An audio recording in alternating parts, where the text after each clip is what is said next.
foi uma Hollywood da nossa música, porque havia uma simbiose entre boate, né, governo e rádio, né, a imprensa muito forte. Foi uma simbiose, na verdade, entre o poder e o prazer, né? Isso define mais ou menos o que se passou naquele período, né? Porque aí havia uma relação intensa entre Porque os as duas políticos coisas. fretavam com Totalmente. as cantoras. Frequentavam, né? Alguns namoravam, né? O Jango, né? Namorando as cantoras, né?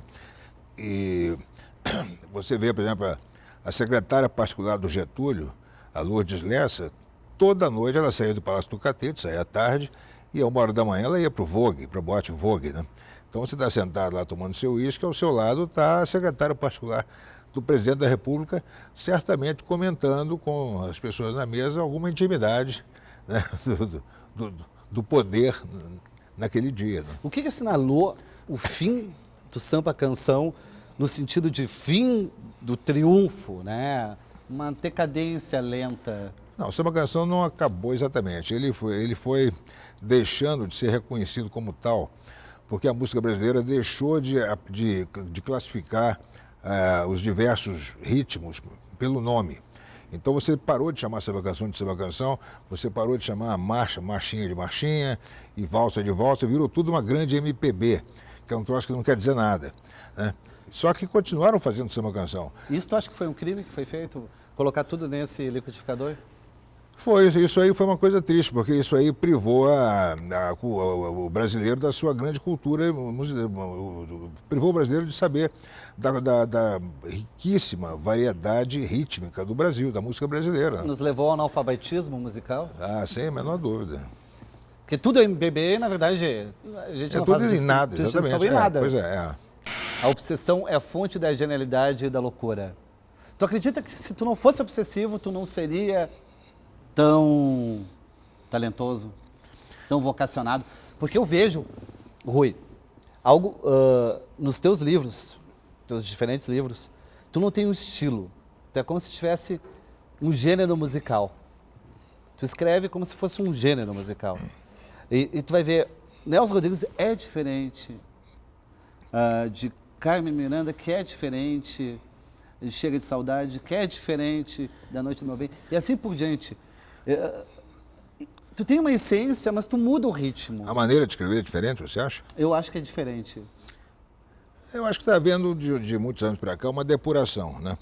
Eu estou tentando escrever de maneira cada vez mais simples, né? Mais direta, mais clara. Palavras menores, palavras mais curtas, palavras mais acessíveis, né? E de modo a não comprometer o que está por trás delas, né? O que me dá liberdade também, de vez em quando, eu costumo fazer isso na Folha de São Paulo, onde eu faço 4 colunas por semana, de vez em quando, no meio dessa maneira mais simples e direta de escrever, de repente encaixar ali repetidamente o que o Hemingway chamava de uma palavra de $10. Hoje, com a desvalorização, seria uma palavra de $150, né? Ou seja, uma palavra assim que o leitor realmente não sabe o que é, e se ele souber o que é e não souber, ele vai ter que ir no dicionário ou no Google para descobrir o que é, né? Mas, de modo geral, é uma luta sempre para escrever com mais simplicidade e clareza. Isso aí é fácil, já que você me deu a honra de fazer essa observação. Se você lê coisas minhas escritas há 40 anos, né, numa série de livros que foi feita aí, chamadas Obras-Primas que Poucos Leram, que a Heloísa editou para a editora Record, tem muitos textos meus de meados dos anos 70, você vai ver que é uma tentativa permanente de ser engraçado, de ser witty e de ser charmoso, entendeu? É uma piada o tempo inteiro, uma atrás da outra, é um gimmick, é uma maneira, sabe? É muita expressão em língua estrangeira, ou seja, uma coisa assim muito self-conscious. Ou seja, o tempo inteiro. Não é aquilo, acho até que algumas coisas são engraçadas, são interessantes, mas é uma coisa carência. Assim, uma coisa assim, olha, mamãe, olha o que eu sei fazer, entendeu? Agora não, quer dizer, agora acho que o segredo da coisa está em você esconder os truques, né?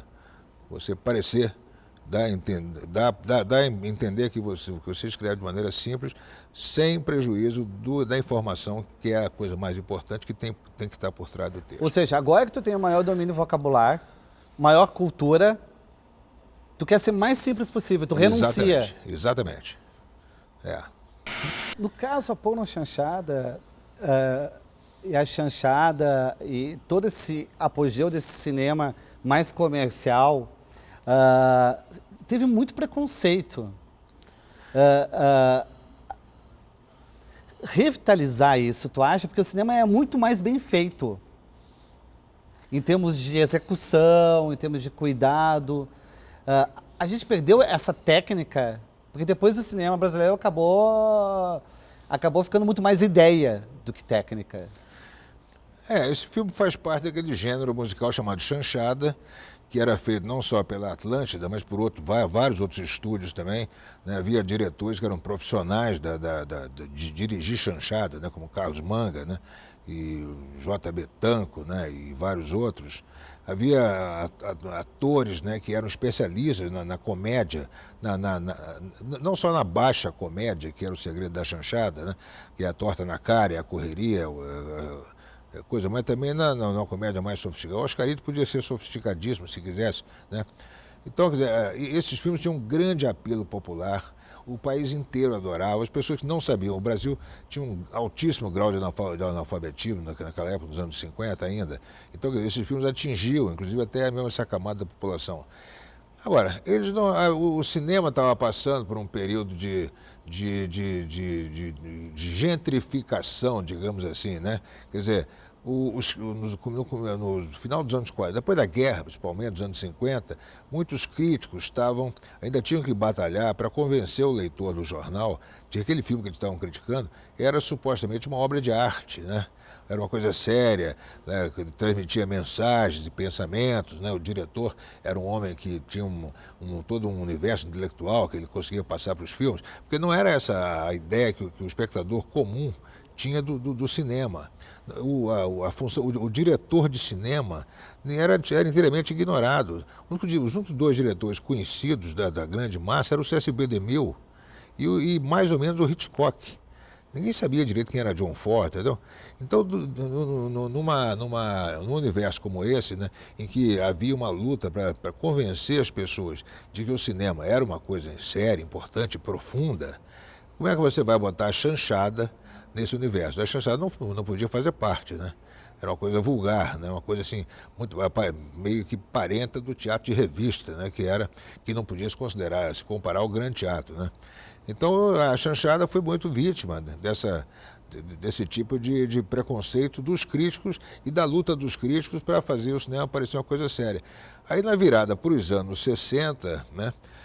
Inclusive seguindo a coisa do cinema europeu, né, que começou a fazer filmes, né, de alta qualidade, não só técnica, como também artística, né, e revolucionário, várias coisas, com poucos recursos, como nós fazíamos, que foi a Nouvelle Vague.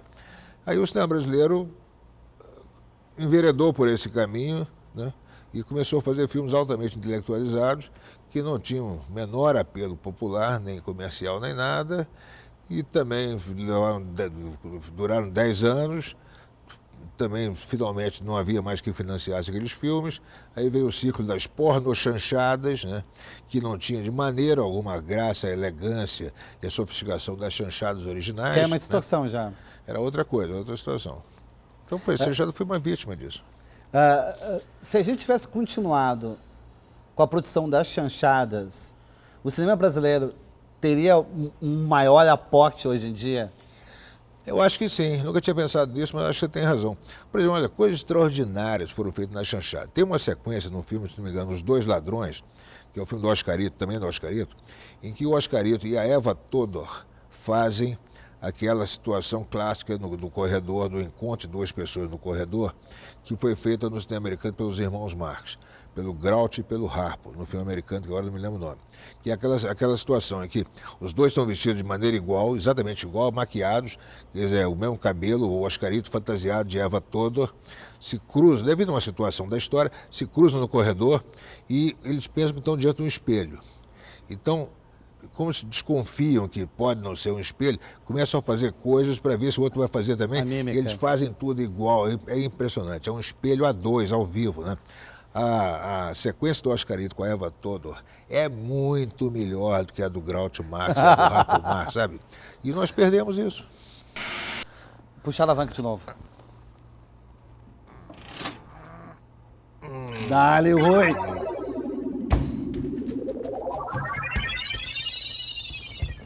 Olha, Pandora.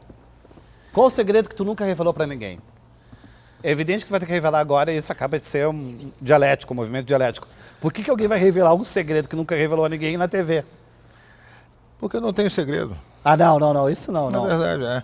O Nelson Rodrigues dizia, né, que se todos conhecessem a vida sexual de todo mundo, ninguém cumprimentaria ninguém, né? Concordo plenamente. Então, quer dizer, supostamente todo mundo carrega pela vida segredos, né, que não confessa nada.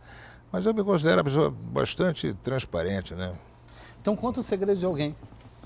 Porque, É o que eu faço o tempo inteiro. Só que não, mas é um segredo que... Eu sou que pago não, para isso, na verdade. Que acabou não entrando nos livros. Sempre tem alguma coisa que tu deve pensar, bah, será que eu vou colocar isso ou não? Esse é um problema com o qual o biógrafo se defronta constantemente, né? Você fica sabendo de histórias delicadas, que histórias melindrosas, né? Que você hesita, você se pergunta inicialmente se deve contar ou não. E a única resposta para isso é verdade essa história? Se for verdade, ela deve ser contada, então, por mais delicada que seja, né?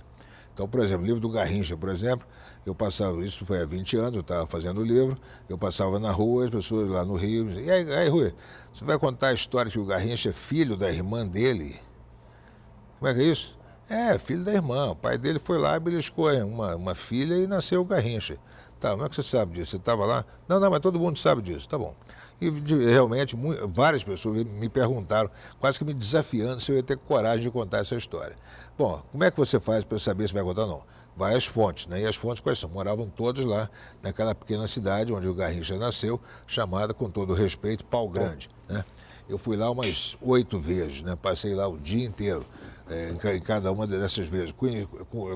Conheci, conversei com dezenas de famílias que estavam lá desde o começo do século XX, antes da chegada da família do Garrincha, aqueles velhos operários, né, da fábrica de tecidos, né, já os senhores de 80 e tantos anos, né, aquelas mulheres, aquelas senhoras, pessoas, sabe, de grande memória, lucidez, todos eles, e conversei muito com eles. Essas pessoas, muitas delas, conheceram a mãe do Garrincha grávida do Garrincha. Ou seja, só faltaram assistir o parto, né, do Garrincha. Sabem que aquela criança que nasceu, que brincava pelas ruas de Pau Grande, seria depois o Garrincha, né?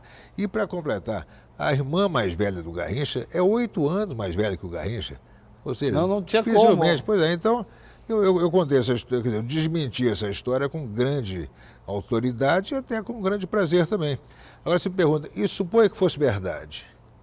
Suponha que você chegasse à conclusão que o Garrincha realmente era filho de uma irmã. Teria contado da mesma maneira, entendeu? Tu falou que não tem segredo, então qual o segredo para espantar um chato? O que tu faz? Não olhar nos olhos, né? O contato visual é fatal. Se você encarar um chato, ele vai se aproximar. Então, obrigado por olhar nos olhos para mim, tá? Eu te agradeço essa deferência. Tu só escreve de quem tu gosta? Eu acho, não, veja bem, para fazer uma biografia, né, para fazer um livro que seja a vida de alguém, um trabalho que vai me tomar 2, 3, 5 anos, tem que ser obrigatoriamente uma pessoa de quem eu gosto, uma pessoa que eu admire e por cuja vida eu tenha curiosidade. Porque esse trabalho, necessariamente, tem que ser um trabalho de amor. Pelo empenho que você, pelo fato de ficar 24 horas, 30 horas seguidas em cima desse personagem. Imagina se você está biografando um cara que você não goste. Você vai estar exercendo você vai estar praticando um exercício de ódio durante 30 horas por dia, durante 5 anos. Não há ser humano que aguente uma situação dessa, entendeu? Então, como é que eu faço? Eu sou biógrafo de pessoas que eu admiro, de quem eu gosto, pessoas até que eu ame, né? Como Carmen Miranda, como Nelson Rodrigues, como Garrincha, mas a minha função como biógrafo é procurar os defeitos dessa pessoa. E tu não deixa de amar ou tu ama ainda mais pelos defeitos? Não, aí que tá a coisa. Você começa, parte do princípio que aquela pessoa é um ídolo, é uma estátua, está em cima do pedestal, então a sua função é tirar ela do pedestal, humanizar, trazer para cá ao rés do chão, humanizar essa pessoa. E se ela for realmente o herói, o ídolo que você imagina, que você gostaria que ela fosse, ela vai subir de volta para o pedestal no final do livro, entendeu? Tem que ser um herói controverso, senão não adianta. Exatamente. Tem que ter feito muita coisa de altos e baixos, né? Tem que ter Tem que ter fracassado, tem que ter sofrido, tem que ter tido doenças graves, tem que ter feito coisas reprováveis, condenáveis e tem que ter vencido também tudo. Porque senão você não tem conflito, né?